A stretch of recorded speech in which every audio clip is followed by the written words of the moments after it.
شہداء، ہمارے غازی۔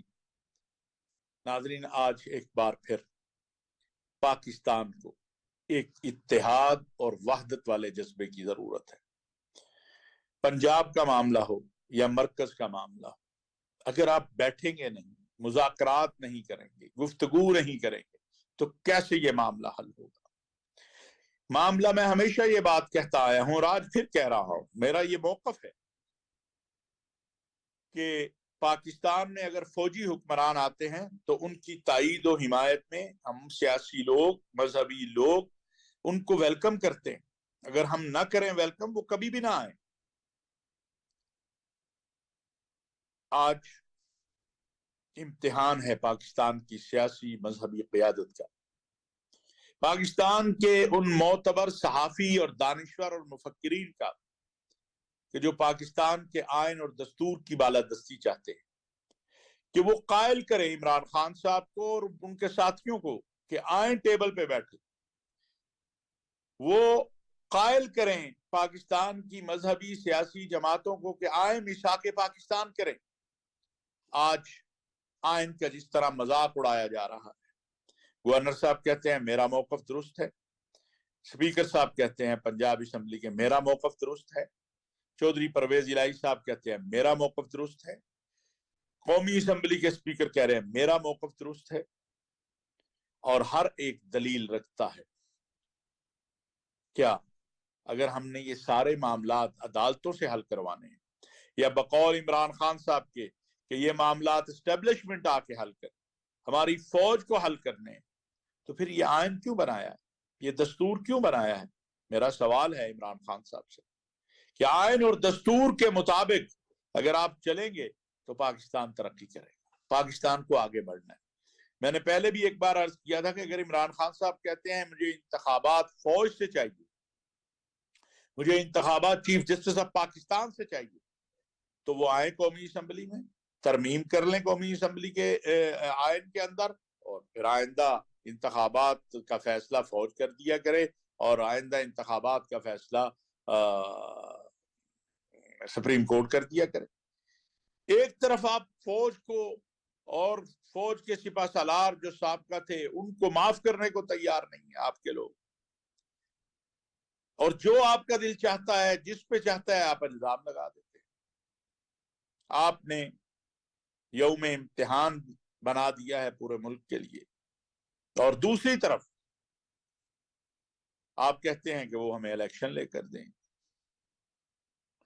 اب جب فوج سیاست سے علیحدہ رہنا چاہتی ہے اور پاکستان کو بہت سارے چیلنجز ہے، کیا اس بات سے عمران خان صاحب انکار کر سکتے ہیں کہ آج اگر ہم فیٹ اف سے نکلے ہیں تو اس کی سب سے زیادہ جو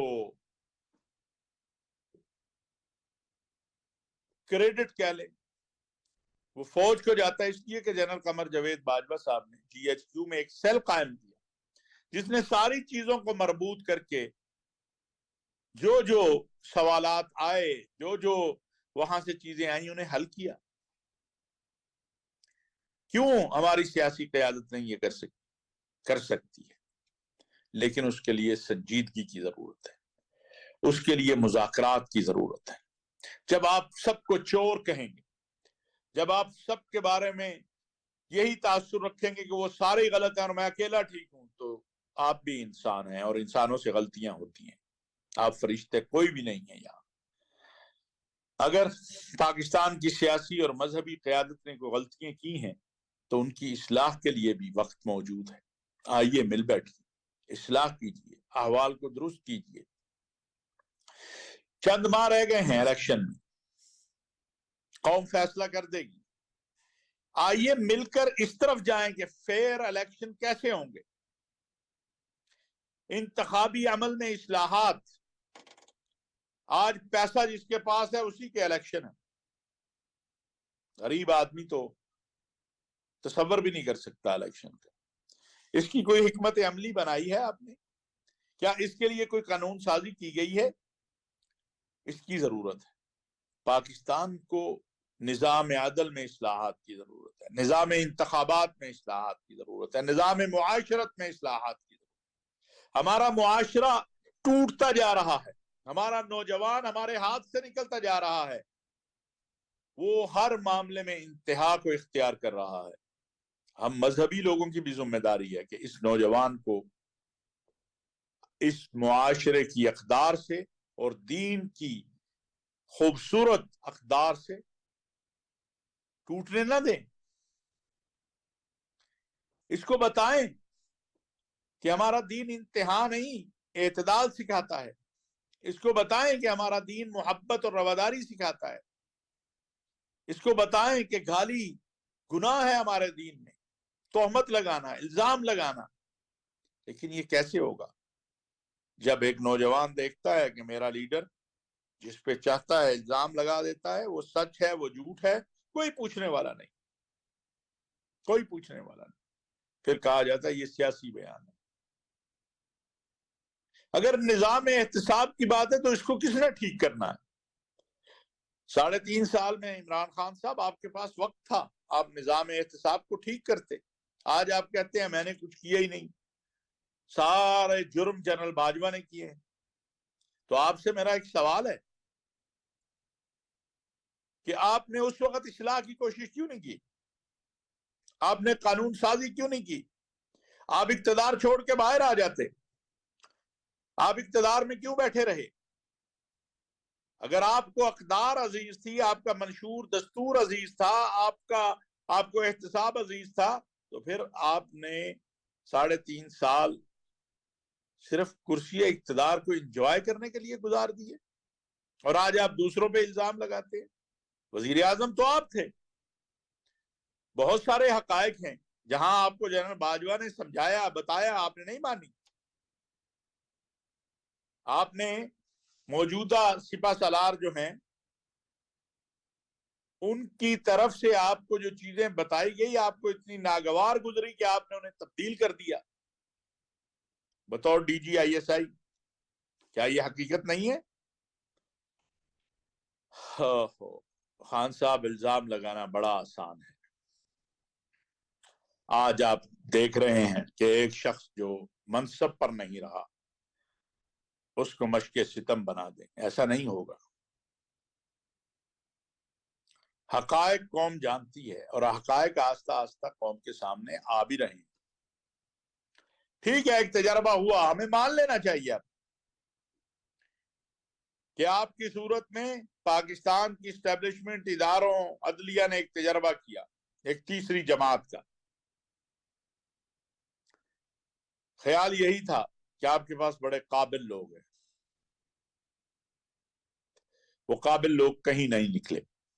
خیال یہی تھا کہ بڑے ایماندار لوگ ہیں، اس پہ میں کوئی بات اس لیے نہیں کرتا کہ بہت کچھ ابھی سامنے آنے والا ہے۔ خیال یہی تھا کہ آپ کو عالمی سطح پر ایک آپ کا ویژن ہوگا، آپ نے دنیا دیکھی ہے۔ لیکن کیا یہ سچ نہیں آپ کے دور میں ہمارے تعلقات ہمارے مختلف دوست ممالک سے کس طرح خراب ہوتے رہے؟ یہ حقیقت نہیں ہے؟ آپ خود مان چکے ہیں کہ آپ کی کس کس جگہ پہ جنرل باجوہ نے مدد کی ہے۔ میں خان صاحب آج چند باتیں عرض کرنا چاہتا ہوں، اور امید رکھتا ہوں کہ اس حوالے سے ضرور غور و فکر کیا جائے گا۔ خان صاحب، آپ وزیر اعظم پاکستان رہے ہیں، پاکستان کی فوج کے خلاف اور سلامتی کے اداروں کے خلاف کہاں کہاں سازشیں ہو رہی ہیں یہ آپ کو ہم سے زیادہ علم ہوگا۔